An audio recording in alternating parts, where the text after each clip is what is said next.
Assalamualaikum warahmatullahi wabarakatuh. Kawan, saya siang ini posisi di Waduk Wonorejo. Kita lihat pemandangannya yang sangat indah, tapi airnya turun sekitar 10 meter kawan. Jadi kelihatan nampak ikan-ikannya banyak sekali. Bagi Anda yang belum pernah ke Waduk Wonorejo, silahkan datang nikmati keindahan alam. Kita lihat panoramanya, itu kawasan hutan, ada pinusnya, ada kayu trembesi, dan ada kayu akasia. Ini kawan saya ini bernama Wo Channel.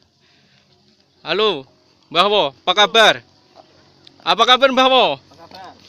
Oh, ini temannya Agus ya?